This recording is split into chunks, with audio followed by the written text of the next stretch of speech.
আরে সবচেয়ে বড় কথা, লুবির তো কোনো ইবাদতই নাই। জান্নাতের আশায় যদি কেউ ইবাদত করে তার ইবাদত হবে না। কি আমার কথায় কি বিরক্ত হন? কথায় তো খালি কথারে ধাক্কায়। হ্যাঁ, কথায় খালি কথারে ধাক্কায়। এক বেটা আল্লাহ রে কয়, আল্লাহ আমারে 500 বছর হায়াত দাও, তোমার ইবাদত করুম। আল্লাহ কয় দিলাম। 500 বছর ইবাদত করছে। আল্লাহ রে কয়, এখন আমি মরে গেলে কই রাখবা? কয় দুজকে। কয় তো আরো 500 দাও। দিছে আরো 500 বছর। কহনে মরে গেলে কই রাখবা? কয় দুজকে। কয় তো আরো 500 বছর দাও। দিছে আরো 500 বছর। কয় এখন মরে গেলে কই রাখবা? কয় দুজকে। বেটা কয়, আল্লাহ 1500 বছর ইবাদত করলাম, এখনো যদি দুজকে যাইতে হয়, আরো 1500 বছর ইবাদত করলে তো দুজকেই যাবো।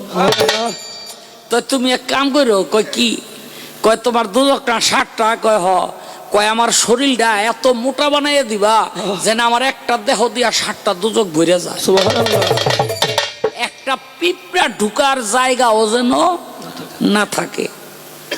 আল্লাহ কয়, এই আমি কইলে অবশ্যই শরীরটা তো মোটা হইব, কিন্তু এত শরীর মোটা দিয়া তোর দুজকে দেব, তোর মনে কি চায়? ওই বেটা কয়, আল্লাহ দুজই কয় যখন যাইতে হইব আমার, তাইলে আমার শরীরটা দিয়া 60টা দুজক ভইরা দিলে আমার পরে আর কে ওইরে তুমি দুজকে দিতে পারবা না, জায়গায় থাকবো না, ভইরা যাইব তো আমার একটা দেহ দিয়া। আল্লাহ কয়, এতক্ষণ পর্যন্ত তুই জাহান্নামী আসলি, কিন্তু এই একটা কথা কইয়া জান্নাতি হয়ে গেলি। সুবহানাল্লাহ। এই একটা কথা কইয়া জান্নাতি হয়ে গেলি।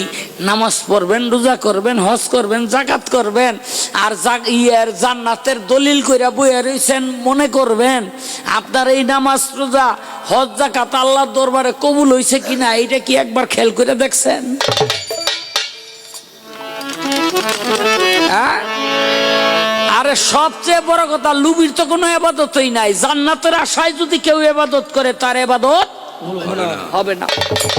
আর দুজকের ভয়ও যদি কেউ ইবাদত করে তারও ইবাদত হবে না। ইবাদত করতে হবে শুধুমাত্র মাবুদকে সন্তুষ্ট রাখার জন্য।